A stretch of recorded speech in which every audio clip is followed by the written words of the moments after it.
Donc voilà, je vais pas forcément commencer par le ré. Donc après, moi, je le fais à l'oreille en vrai, mais j'essaierai de trouver le moyen de vous l'expliquer pour que ça soit plus clair pour vous.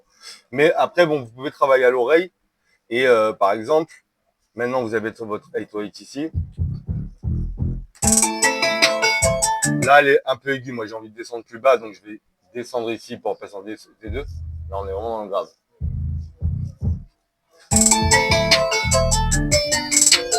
C'est un peu trop quand même, j'ai abusé.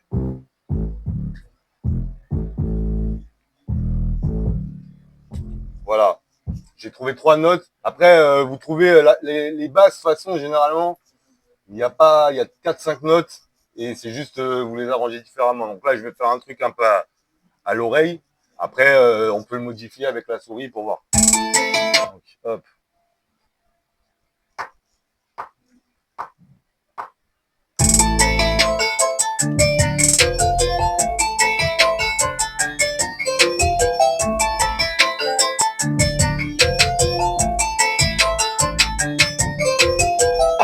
Voilà. Bon là, j'ai fait 3 notes.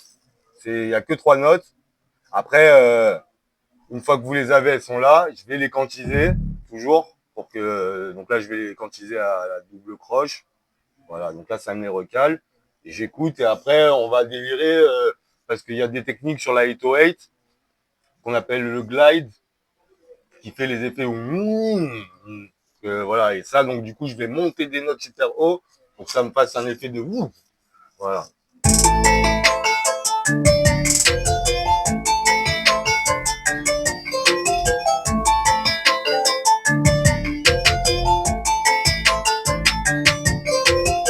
Voilà. Bon, j'ai un truc qui marche. Maintenant, il y a des endroits là où je vois que je peux délirer un peu et descendre et tout. Donc voilà, je vais vous montrer moi. Là, je vous montre ce que moi j'ai en tête. Après, vous pourriez faire totalement autre chose.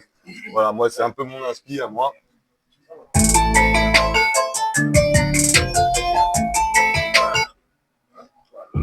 Là, par exemple, je vais prendre celle-là, je vais la réduire.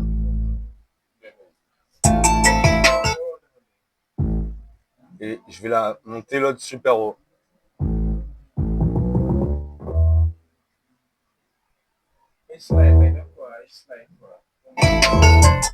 Non, je l'ai fait trop tard.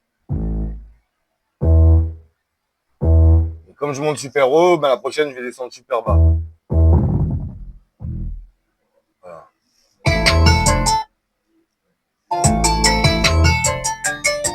C'est pas comme ça que je voulais le faire en fait. Il arrive trop tôt. Je voulais qu'il arrive après plutôt. Non, c'est ça. Faut que j'arrive comme tu fais. Ouais, ok, non, c'est plus tard. C'est là en fait. Ouais, voilà, en fait. Et là, je vais couper ça en deux. Ça va rapide, ouais. Ouais, c'est ça. Ouais. Et en fait, c'est elle qu'il faut que je rallonge. Voilà.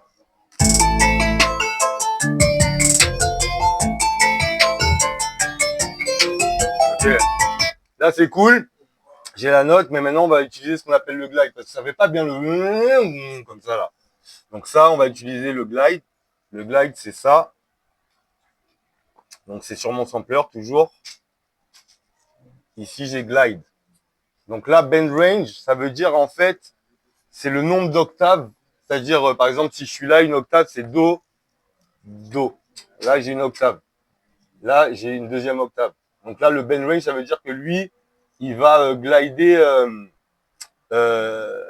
En fait, là, on l'utilise pas vraiment parce que là, je l'ai fait moi. J'ai fait la note grave et la note aiguë. Mais en fait, si tu fais glider, naturellement, tu vas appuyer et lui, ça va faire. Voilà. Mais moi, je le fais naturellement et je me débrouille pour qu'au moment où ça passe de la note grave à la note aiguë, ça, il y ait ce slide, en fait. Donc là, ce que je fais, je monte mon temps ici, 100 millisecondes.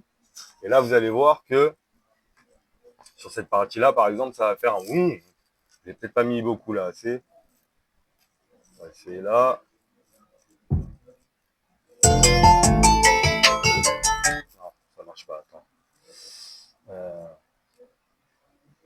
Je vais vous montrer sur autre chose parce que. Attends.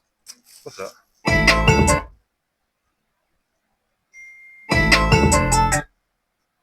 Un seul qui est à 3. Ouais, voilà. Ok, là, on va la voir.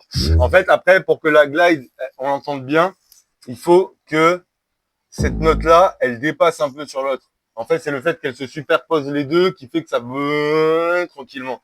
Et là, pareil, celle-là, il faut qu'elle dépasse un peu. Là, vous entendez quand j'appuie vous voyez, vous entendez je vais essayer d'exagérer pour que vous l'entendiez bien. Ok, vous captez ça fait cet effet-là, quoi. Donc là, si je le laisse entièrement, vous entendez comment là, j'ai fait, il n'y a qu'une note, c'est ça le bend range. C'est qu'en fait, là, je fais la note et déjà, ça fait bon.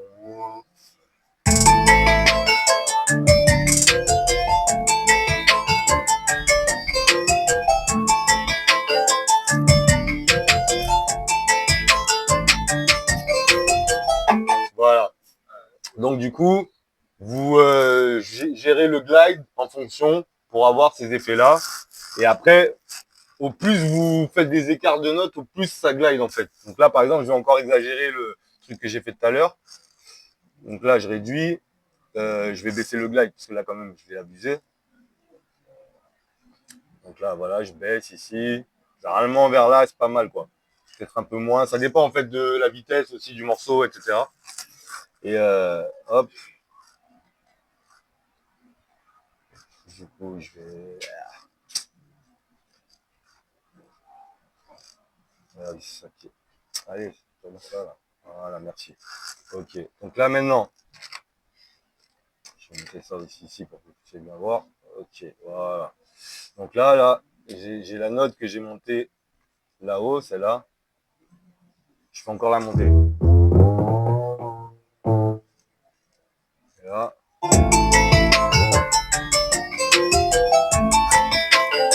Et l'idée, c'est de temps en temps, de caler une note comme ça pour que ça fasse cet effet-là de glide. On peut le faire aussi dans l'autre sens. Là, je peux le descendre encore.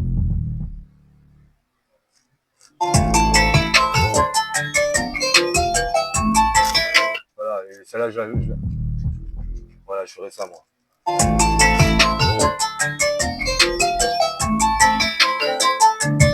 Voilà.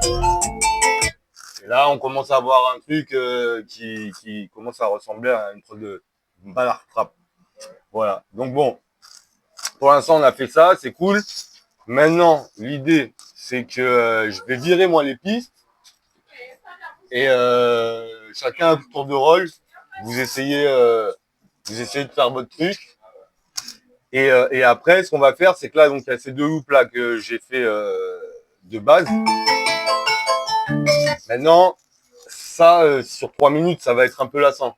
Donc l'idée, c'est qu'à un moment donné, on va retirer ça. On va essayer de faire des mélodies qui sont dans les mêmes gammes, avec d'autres instruments, pour que quand, par exemple, il y a le premier couplet, bon ben ça, par exemple, on va dire, on va les garder pour le refrain, ou pour l'intro, et après, mais évidemment, il faut qu'on les enlève de temps en temps, sinon ça va être toujours la même. Et après, par exemple, on va faire ça. Imaginons. Donc voilà, là j'ai mis un piano. Voilà. Donc.